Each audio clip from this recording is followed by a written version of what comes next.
This is a production of Cornell University. Topic for today is, I chose the words carefully when I named it. I don't really study climate change. Not really interested in measuring the minutiae of carbon and things like that. I am on the other end of it. And that's why I chose the word confronting, because that's what it feels like we're doing all the time with the professionals that I work with in my role as an extension scientist. Okay, so I have a couple of words to work through today. Obviously, confronting is the way I feel much of my work, both in research and extension goes. And because I'm not a government scientist, I can still say climate change. This is quite a big joke in Canada, I can tell you. And urban grasslands, right? Many of you know I like many of the people who do what I do around the country, you know, the turf guy in Nebraska, the turf guy in Wisconsin. I've been the turf guy in New York, and now I have to figure out how to make something cool out of urban grasslands, because that seems to be the trendy term. So let's look at the what I want to cover with you in the little bit of time that we have. Here's how I've organized my work and how I view the situation.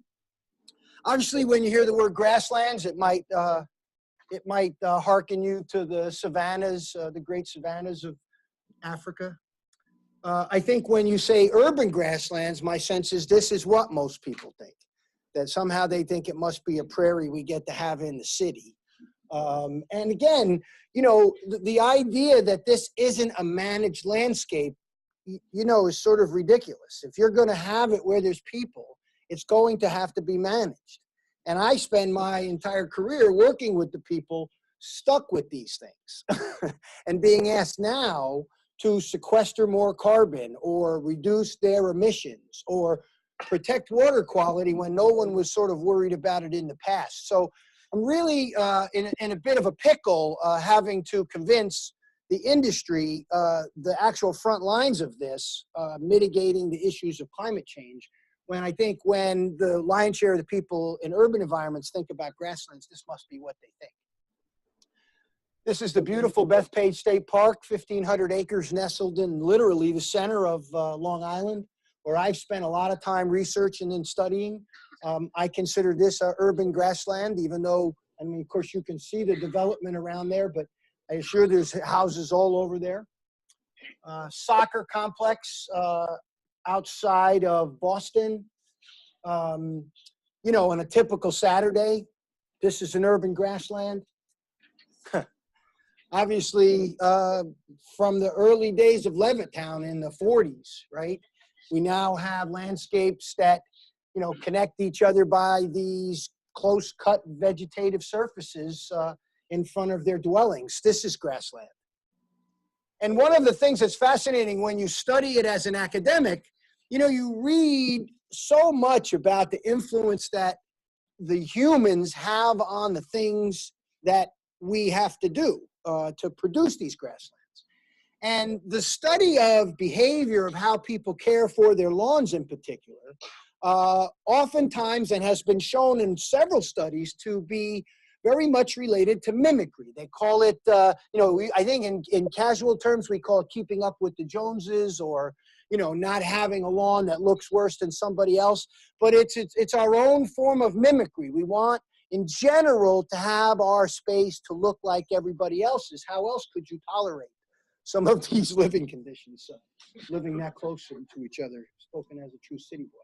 So where is the grass? Where are the urban grasslands? Well, you can imagine by their name, they're in the urban areas. And you can see all along Long Island, the metropolitan New York area, that little bit of Connecticut that thinks it's part of New York, and then up the Hudson Valley to Albany, Utica, Syracuse, Buffalo, Rochester. You can see it very clearly in our state, but of course, throughout the United States, you see where the great grasslands are.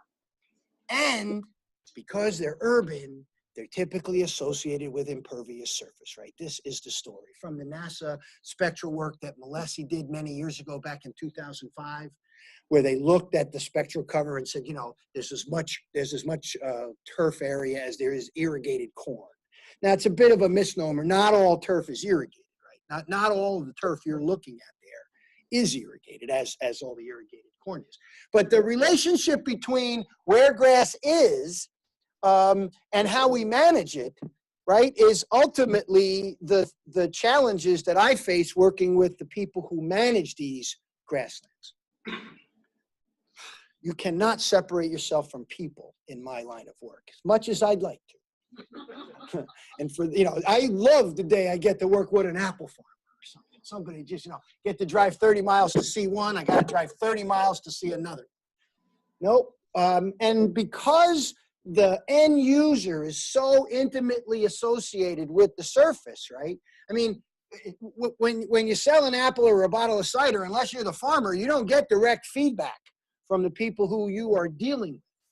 In my line of work, you get more feedback than you'd ever want to get from the public. And so you have to learn how to filter, and we have to learn I have to learn as an extension scientist, what are the pressures that the people that I'm working with are under from the people that they're there, and where are they, and how do we set a system that they can somewhere meet in between what the public wants and needs, right? And the management of these surfaces has to adapt to now with the changing climate. So the people put enormous influence on this. Lots of great pictures. In preparation for this, I read a whole bunch of work that's gone on throughout the world, really, with things like reduction in crime associated with, just keeping the place nice, keeping it occasionally clipped. Doesn't have to be manicured like center field of Yankee Stadium, but if it's well kept, there's plenty of evidence to show that these green landscapes promote good behavior. I don't know what else to say. There's this policing idea that we follow in American police work. It's called the broken window approach, where you stop these little crimes and then supposedly that's supposed to stop the big ones. And that sort of mentality in urban areas has penetrated into the landscape, and so they leave stuff really literally broken all over the place. Lots of important benefits. And of course, easily defined through the Millennium Project. My colleague Jenny Gow-Niffin and Grant Thompson published a wonderful paper, really a very important, one of those papers that'll probably get cited for the next 30, 40 years. Integrating basic ecological concepts and ecosystem service stuff into the management of these grasslands. So I, of course, stole liberally from my colleagues, like any good colleague will, but we'll pay them the proper credit. But this mindset is one that I've been sort of waiting for from my own perspective, because I believe the approach that we have to have in these urban environments is define the value of these green spaces, these green infrastructures, grasses or otherwise, for the services they provide, because, I hate to say it, we don't eat it. We are blind to the plants around us in urban areas. Plant blindness is a known malady. People don't see plants. And when they do, they only see them when they're very pretty, like perfect lawns or weedy lawns. And then they imply that mimicry judgment on it. And so we get caught up in this one little bit here. Everything's fussing about this one little bit. My entire industry is focused on 80% of the time this one word. I'm not kidding you. And so what about all these other things that are important and how this vegetation services the urban areas? And why I'm worried about it is because when you look at what happened in California recently as a result of the drought last couple of years, they just started paying people to rip grass out. They paid over $30–40 million paying people to take their grass out. I'll show you what they put in a minute. But, the green industry out there was completely ill prepared. Golf courses were taking money like crazy. They were paying on a per square foot basis just to take the irrigated grass out, to which I said, well, what the hell was it there to begin with? Why was it there? If you could take it out that easy just for money, why was it there to begin with? That's part of the problem that we have. Now, because we're intimately linked to sociological things and human behavior, I feel like I'm getting my IRB certification now, finally, and we're going to start doing more human surveys on these things. And so here's a pretty classic Gallup question they've been asking since the 80s. This is the last 17 years. But since the 1980s, When you, well, I'm sorry, this is not, this is the one from the 80s. Ah, there's the data. Sorry, I have these in misorder. Which of the following do you agree with? Protection of the environment should be given priority, even if curbing of economic growth should be, or at the risk of curbing economic growth, or economic growth should be given priority, even if the environment suffers. So, what do you value? The environment or your pocketbook? And it looked like for a really long time, through much of the 80s and 90s, and you'll notice this was a period of good economic times. When people aren't worried about the money that goes in their pocket, they tend to value things like environmental quality. It's a pretty normal behavior. And you can see when the internet bubble happened and all the bubbles and blips and booms we've had in our economy over the last 2 decades, you can see how over that period of time, how much people are saying, listen, I got to have money. The environment's going to have to suffer a little bit. You wonder how this guy got elected. Okay. And I can take heat for making a joke, so I'm happy to do it. We got to stop taking ourselves so seriously about this. Okay, so this Danish, these Dutch scientists, Dirksen et al., just recently, was looking at public acceptance and, asked citizens in the Netherlands, in Rotterdam, what do they value about the vegetation and green space? So certainly what they call green infrastructure, of which close vegetated surfaces make up a big part. So they propose this idea of how the sort of process you have to follow to get people to understand how to accept essentially ecosystem services for the plants in the urban environment. If we can get the public to demand these things from their municipalities, they will get done. But as we continue to just promote aesthetics, the way we adapt to climate change will be very difficult to accomplish. So what is the value of these green spaces there? The notion of climate impacts, concern about impacts, rating green infrastructure benefits, what kind of green infrastructures do you like, and how much you're willing to pay for that green infrastructure. And so the question that came out of that they're trying to see the services that they value from the paper, and they asked them to rate which ecosystem services do you value the most. And in the various areas, right, they were given opportunity. So in my line of work, right, you see them value stormwater management, right, good with that, and recreational, visually attractive. So at least you have to cut the grass to play soccer on it. You can't play it in the meadow. Well, that's all well and good in the Netherlands. This is the people these are the people I have to deal with on a pretty regular basis. When asked, do you believe, which, I don't like using that word, turns it into a sort of a religious thing. Global warming is affecting golf course maintenance. And the largest percentage of them say, no, climate change is a crock. This is 2016. This is the audience that I'm working with. I don't know what your audiences are like, Steve, and Greg, and everybody else's extension audiences. This is my extension audience, right?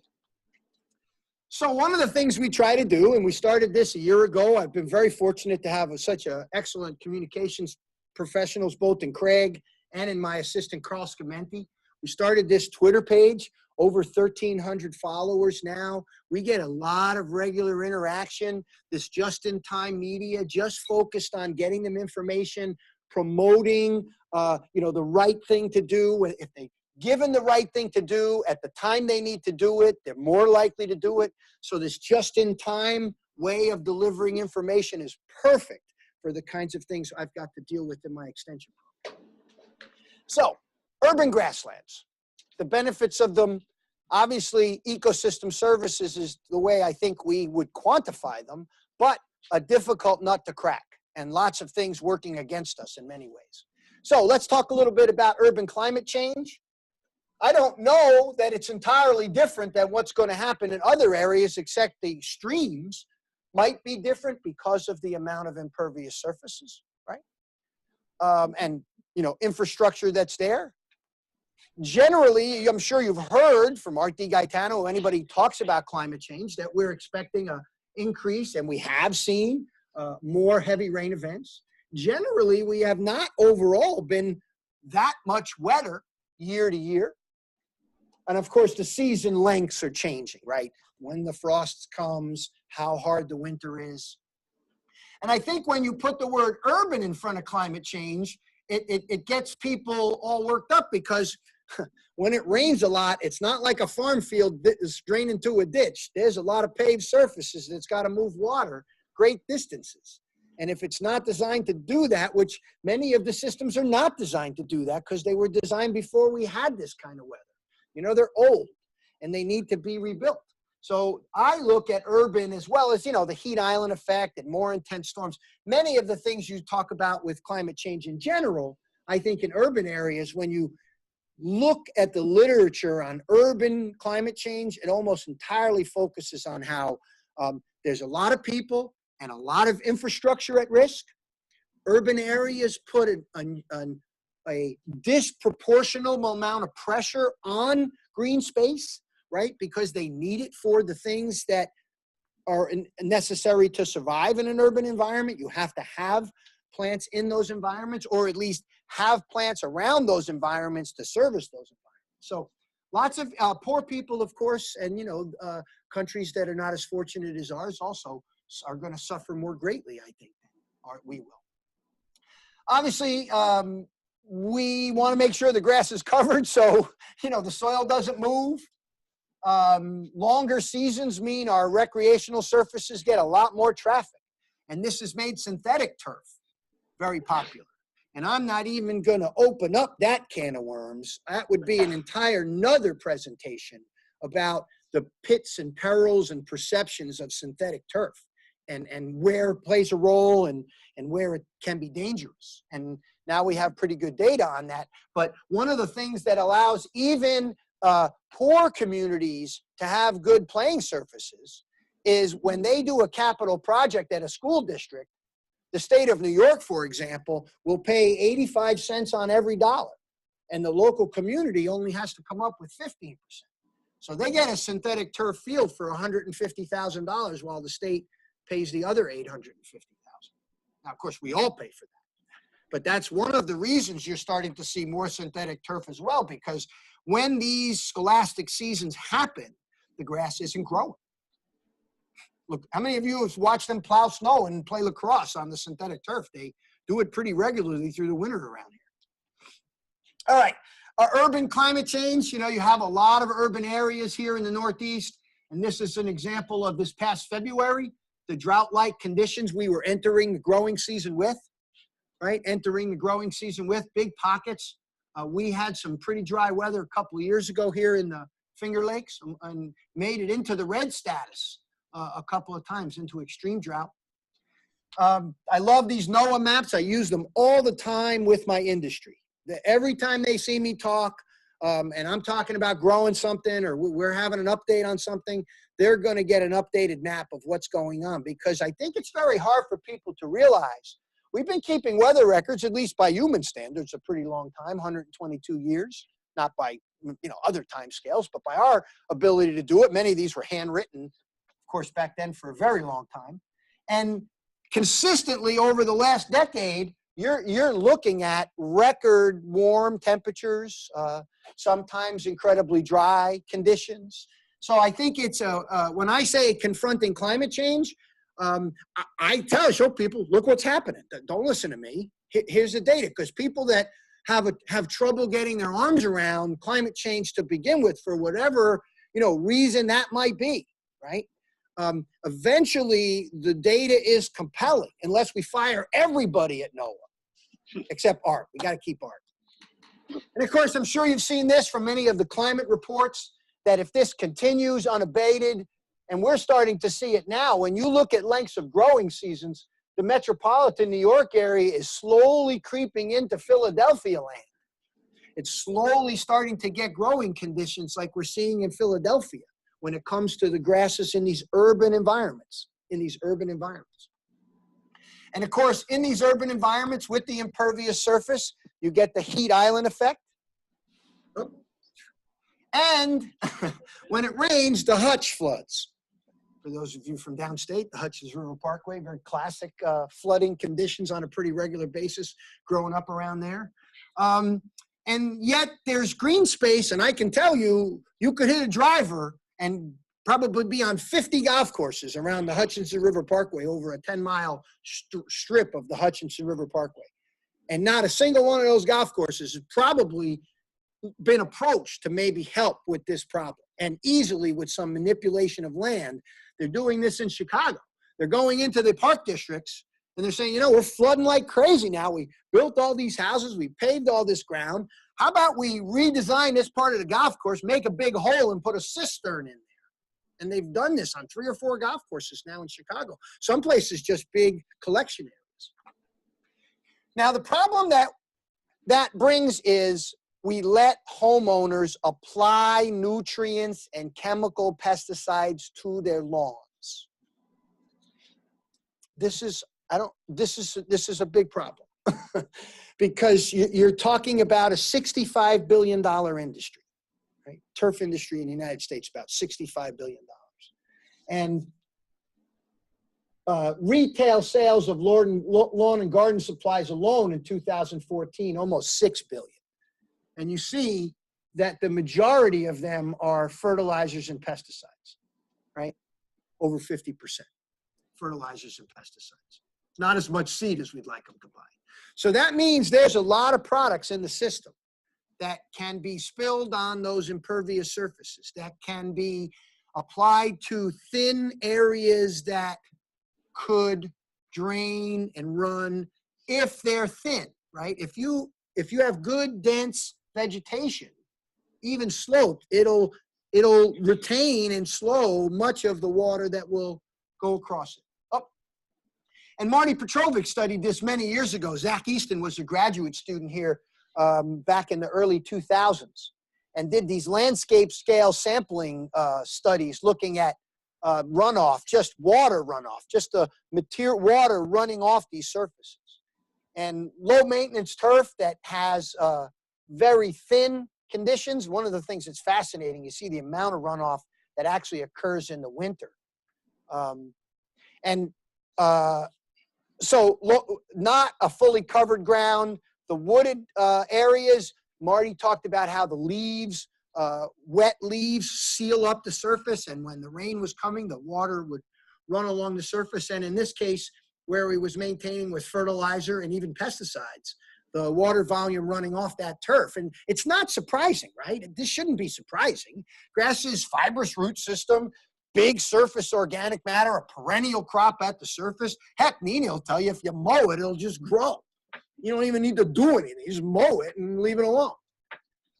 So if it's, I would like to just see some dense, low maintenance turf. And I know he didn't have good density when he did this study. Now, just to reinforce the pesticide use issue, this is data from 2012 from the zip codes surveys. All certified applicators of pesticides in New York State, private and commercial, have to report their pesticide use by zip code. And so this is one of the only useful pieces of data that's come out of the last 22 years of that data collection, that occasionally they get around to putting these maps out with pesticide use. And of course, if you look at pesticide use, you might notice that there's an awful lot of pesticide use in areas where there's not a lot of farming going on. There's not a lot of farming going on here. And of course, you could make the argument that some of this is agriculture out here, but that sort of looks like Buffalo. That sort of one of these is Rochester, one of these is Syracuse, right? So obviously, even in Cortland, big agricultural region here, lots of pesticide use, but this is the concern. The focus of pesticide use in these urban areas where things can be more mobile. USGS surveys, I don't expect you to see this.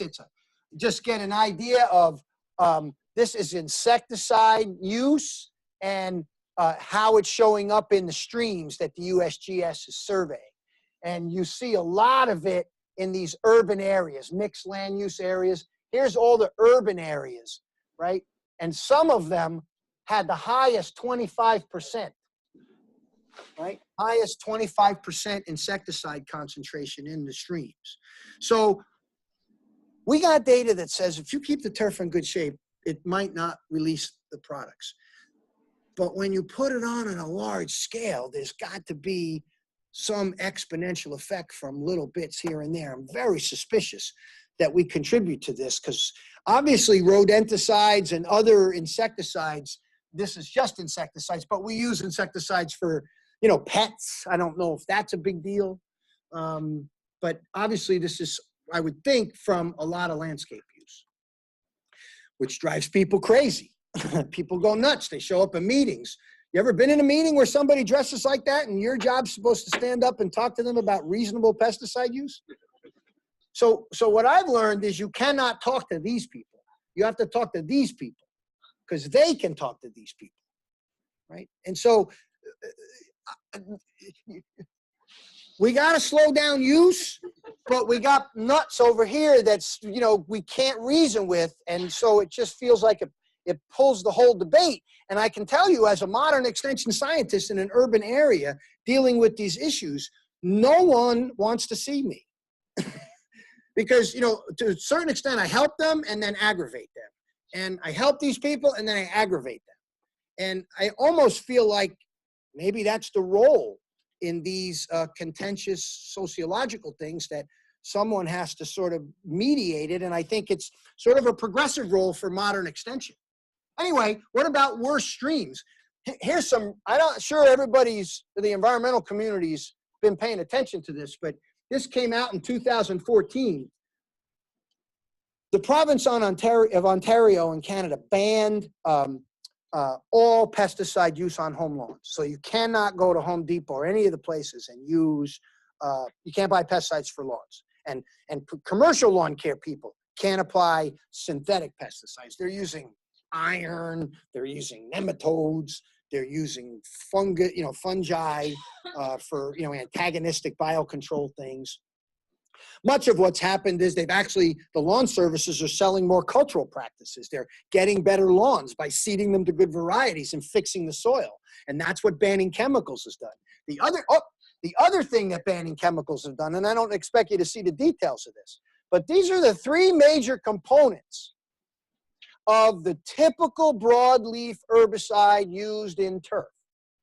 Three active ingredients, 2,4-D, everybody's buddy these days, dicamba, and mecoprop, right? And the dark bars are these whisker plots, right? So you know how this works. This is 50% of the data, and then the wider areas, and then where they're significantly different. And the dark bar, let's just focus in on the dicamba in this particular stream. So they sampled all these streams.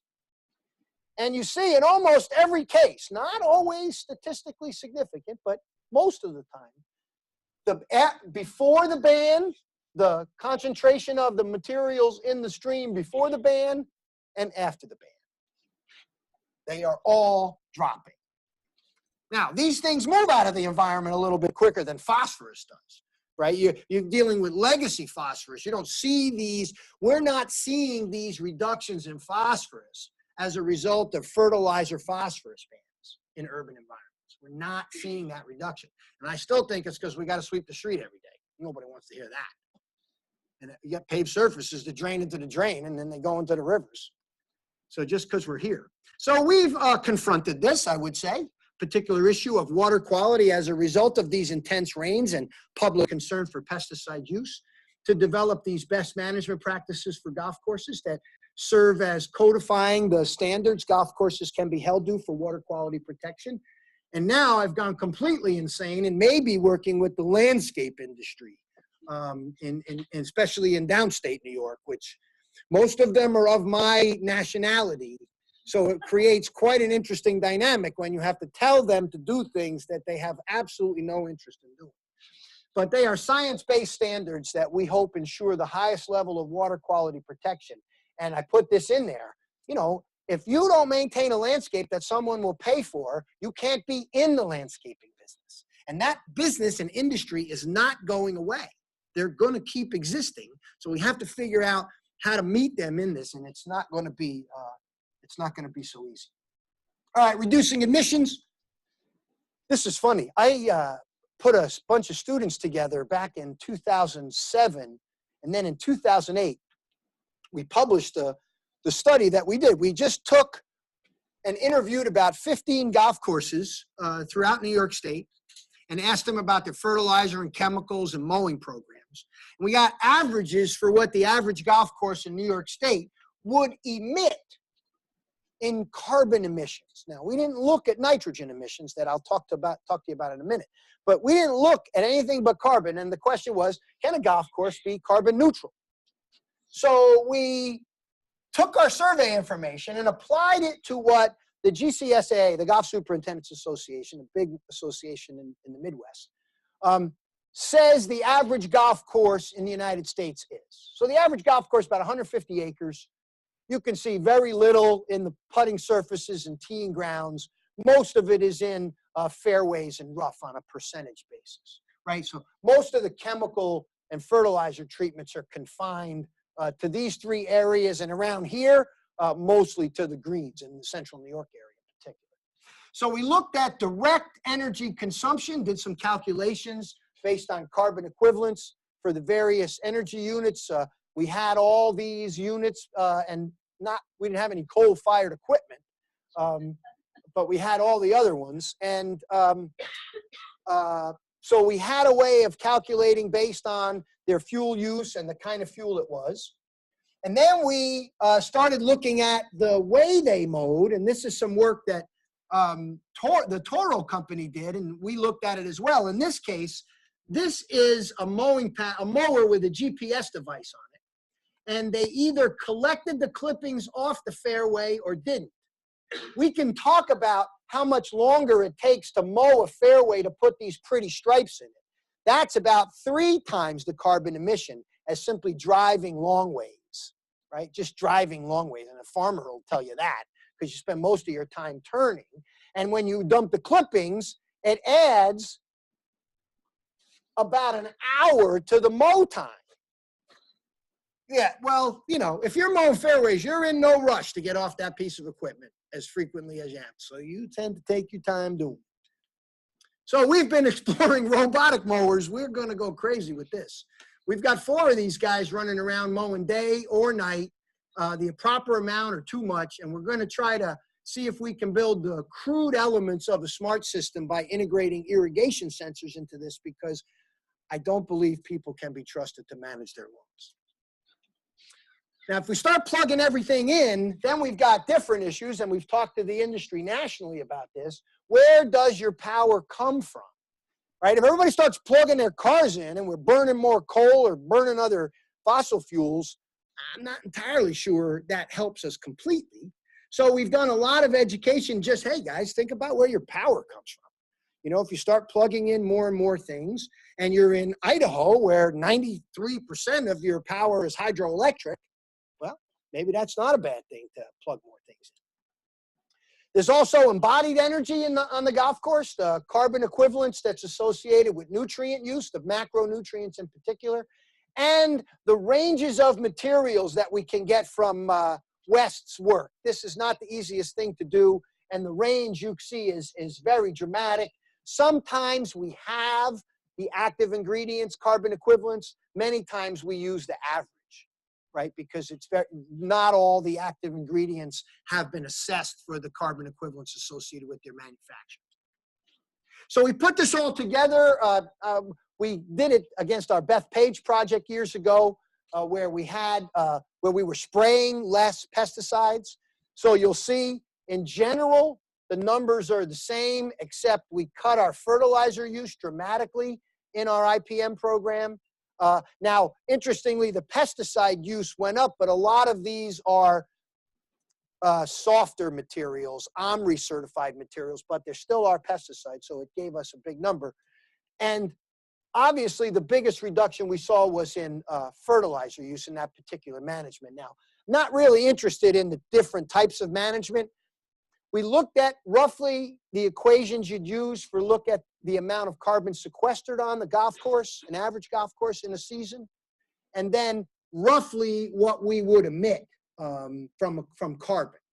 not the nitrogen component, and that was the weakness to this preliminary work anyway. But so you saw a slight reduction, maybe about 4 or 5 tons of carbon equivalents per year. A U.S. auto is about 3.6. So, you know, a golf course, at least the way we measured it this first time, is not necessarily problematic from a carbon perspective. But I think the total greenhouse gas thing, I'm going to show you a different actual science done on it, not a student project, but actual science. We've also been studying emerging pests. I published a paper with Art DiGaetano back in 2006, where we looked at the increasing disease pressure associated with the changing climate. So we have a model that predicts fungal infection of turf, and we ground truth it to diagnostic labs in the Northeast, so that for a couple of years we were, you know, looking at our model and seeing if it was predicting it where we were testing it, and then checking diagnostic labs if regionally we were on target. And we use this in our extension program, in our forecasting, and moving towards push notifications for when risks of disease go up. So hoping to get that kind of thing added. But it's all predicated on the environmental conditions conducive to the disease. So we knew what the conditions were. Art went back and scanned the 50 years of data to see if we're getting any more of it. And this is what happens when you do no pesticide work on a golf course where they've been spraying pesticides for 50 years. And what you notice in this slide is all these black dots are where we reviewed the weather and found that the weather conditions are increasing for the incidence of this disease in the last 50 years. In fact, the model even picked up something we've been observing now for the last decade, that we're seeing more of this fungal pathogen pressure in the late fall than we used to see. So we are definitely, at least with this pest, seeing big changes, and that requires us to spray more at a time when the public is less interested in us spraying. This is my our most recent venture, the Greenwood Cemetery in Brooklyn. Probably, I hope I can study out there for the rest of my career and into my retirement, because some of the things I want to do can really only be done in a commercial setting first. Sometimes the public won't really understand it if it can't be sort of done in a commercial way and then scaled down. I think they're going to accept robot mowers. We're going to try robot mowers out here. But the problem Greenwood Cemetery is having doesn't seem like a big deal, but that zoysia grass that started to be, it was about 3 acres by general estimation about 5 or 6 years ago, and now it's close to 8 acres covering the cemetery. And that has to be directly related, especially the last few years with the very warm winters. Zoysia japonica is an imported zoysia species to this country, naturalized for turf throughout the United States, and planted, cold hardy varieties planted north. And they're pretty good when they're green, which is 2.5 months, 3 months a year. And when you're in a cemetery, the most important day of the year is Mother's Day. Mother's Day. And this grass is straw brown on Mother's Day. And it's growing in population. Now, our question is, chemically, we can spray it and interseed into it.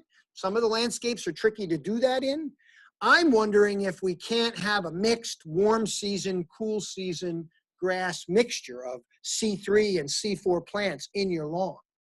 This has happened. I was in St. Louis last week, and I visit that area particularly because I'm interested in the transition zone where you watch climate change in action. The line of where Bermuda grass can grow, right, Cynodon, keeps creeping up about 5 to 10 miles a year. The guys will tell you, yeah, that guy used to have Bermuda. Now he's, or used to have bent grass. Now he's got Bermuda because it's too warm now. Can't keep the cool season grass. All right, I'll wrap it up. Sorry for, I hope make it right to the 10 mark. How do we maximize the benefits and minimize the impacts? To me, from my perspective, if I can get a decent answer to that question, I'll feel like we're closer to sustainability than we were before. And let's be fair, the amount of inputs we use for the grasses sometimes is the problem. We get the same amount of benefits in many cases without a lot of inputs. So what we need, and of course this is the trendy thing, right? They're these resilient landscapes, these landscapes that can take these cold and warm conditions, dry and wet conditions. This is what they did with the lawns in California. And you know what's funny? This was right after they were planted. No water was put in here. How long do you think those plants lived? What's the over-under? Maybe 3 weeks? Before they were actually dead, but they didn't pull them out probably for 6 months. And companies ran around California taking money doing this, and then now they live in the Caymans. So how do you affect this kind of change? And so the first thing you do is you get to the architects, because many of them design the landscapes that look good on paper. A lot of things look good on paper. And then managing them and the benefits that they provide. So a number of years ago, I had another group of students, and I don't know if this has ever actually become part of the SITES initiative, but the SITES initiative, Sustainable Sites Initiative, I'm sure you've heard Nina, maybe Don, other people talk about this collection of standards. It's basically the LEED system that the U.S. Green Building Council uses, that idea for landscapes. How do we build landscapes that are sustainable? And the first go at this, they said, no grass for you, Frank. If you had grass in your landscape, you could not be viewed as a sustainable site. Right? I think hopefully they've changed it a little bit. And here's what we proposed. First of all, we want to get all grasslands to require minimum energy, water, and chemical inputs for their intended use while supporting outdoor exercise. So, design points. Design activity points. They support no community activity. They're just for look. Passive recreation, picnicking, walking, okay, a little bit of traffic. And then supports athletic activities.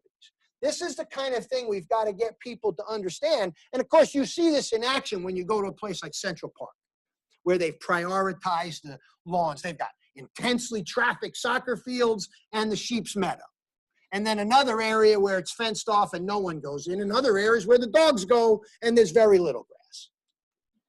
The other part is the ecology. How do we put this together, what we're using it for with the benefits it provides, right? Sites designed for require maintenance for any low usage area you get. If you have to high maintain just for aesthetic purposes, an area that doesn't get used much, you get no points for that. 2 for moderate maintenance, right? And we put some other things in here, and it comes up with an equation. Now, this may seem goofy to you, but this is the world people who build things live in. And if we can get them thinking like this at the front end, the management of these landscapes are inherently more focused and sustainable. When they've started to study, this is happening more and more now, they've studied how can urban grassland reduce emission and increase carbon sequestration.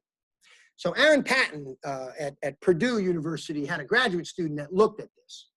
And this isn't that study. This is a study of sort of how you have to fertilize Kentucky bluegrass to keep the weeds out. But that's aesthetics, right? Except that this is awful thin and maybe the runoff will be bad. But if you seeded it, maybe more grass would emerge. So if you want the lowest emissions that managing turf can give, you can plant Kentucky bluegrass, never defoliate it more than 30% and return the clippings. All right, let's skip that. Now, if you want the greatest carbon accumulation, you plant tall fescue, a more rapidly growing, rapidly organic matter producing species.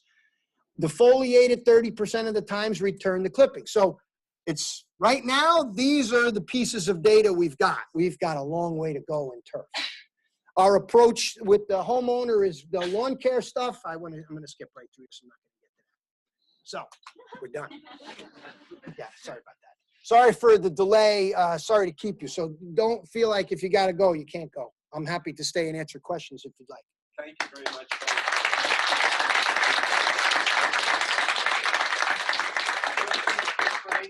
Ithaca or Geneva? Like you're saying that turf grass in the U.S. is fairly significant on when you look at the whole picture. I guess I'm wondering what you think are some of the barriers to homeowners per se, kind of realizing that they could make an impact on some of these issues. So it seems to me the question is, how do we get homeowners to look at their lawn beyond just what it looks like? Right, because I mean, most homeowners, like, their lawn is like tiny, right? Yes. So it seems like they'd be apt to say, well, you know, my lawn's so small, like, doesn't matter. That's right. You know, I mean, what I would tell you is just make sure it's densely vegetated. Right now, that's the best data we've got. That even if you have, what you don't want is a lot of annual weeds that come and go. But if you can maintain a perennial vegetation that's a collection of broadleaves and grassy plants, and they're dense, we're good. The problem is this is a big cultural thing, and I could write a whole paper on just the cultural things about this, but the parents did it. It's one of those things that we still can't let go from Leave It to Beaver. And I also think that, Scotts plows a lot of money. Scotts alone is a $3 billion company. So it's like many things in a capitalist society, we have industry. And industry sometimes drives perception, just like, pictures in magazines drive the cosmetic industry. You see a pretty baseball field or a beautiful golf course. Well, I want that. Now, I can tell you that's a shrinking proportion of the population. It looks like the next generation could give to whatever for their lawn, just because they got so much, they don't have a lot of time to take care of it. That's the big thing. Time becomes a bigger commodity. How do we break through? It's a tough thing because we're not well funded with a marketing program. Our lawn website gets about 1,400 hits a day in April and May. 1,400, and that's nothing compared to what guys who make goofy videos on YouTube about lawns. Yes, Mike. I was wondering about the insect side of things. Is there something playing out? The insect? Yeah, in terms of deer ticks and the potential for Lyme disease of course. landscapes. Is there a similar? Yeah. So so the question about ticks in these landscapes. We don't know, Mike. There was some suggestions that, and generally we see it, but not as a rule, that mowed lawns where deer don't frequent and lay, and because it's a fairly dry environment out there, generally aren't big havens. But the ecotones, the edges, are enormous because they're all sitting there like it's the gladiators, right? They see all the carbon dioxide out there with the people, right? But they're not going out there because it's inhospitable to them unless they get on a deer. They get on a deer, then they're in your lawn. It's a little bit trickier to get on you unless you're a little person and you're going your bare feet in your onesie. Now you're a little bit more, even on a lawn, a little bit more at risk. But no definitive population. We don't have enough ecological data to say yet what's going on, but we know for sure they're at the wood lines around the lawns in enormously high populations, as we'd expect after a mast year last year. Yeah, Jen? Am I allowed to attack you? If you go to your slide on Sustainable Sites Initiative, Yeah. I think the very first one where it says 0 shouldn't be a 0. Shouldn't be a 0. What should it be? Should be a 0. Go back to the 3. This one, that one. Site grassland support no community activity other than aesthetic or observation. Yeah. So I think it's incredibly important to understand that green spaces, even if you can't walk on it or play ball on it, is incredibly important for sustainability. Just there's data that show, even publications in the Nature Journal, about the value of being able to look at green space. You don't have to necessarily. Yeah, of course, right. That's what all the studies show. Right. Yeah. So yeah. like patient recovery. Yeah, of course, of course. To vegetation. Right. So that's well, but this, I'm not even sure. I don't even think that these have ever been drafted. We proposed them. That's good advice. I think this is basically saying it has no value. There's no community activity other than, okay, so we are saying aesthetic observation. Yes, your point is well taken. We should give that points for sure. Yes, Steve. But Frank, you made these credits up. Yeah, we made it. This isn't for real. This is not part of No, it's not part of sites. They won't let us in. I thought you were saying that this is what. No, we proposed this to them and we put it in I put it in the format to send it to them, but I still don't think. But version 2 has much more minimal credits for turf. It does, but not this stuff. Yeah, turf. Yeah. Turf. No, but did they take the points approach we proposed? Of course. They did. Okay, good. So maybe we It's should not look to see if. It's not written like that, but they do consider well-adapted turf. Yeah, okay. as part of the Good. sites. Yeah. So if they're giving it a 0, we should probably go back and fix that. Okay, All on right. that point. Thank you very much. Hey. This has been a production of Cornell University, on the web at cornell.edu.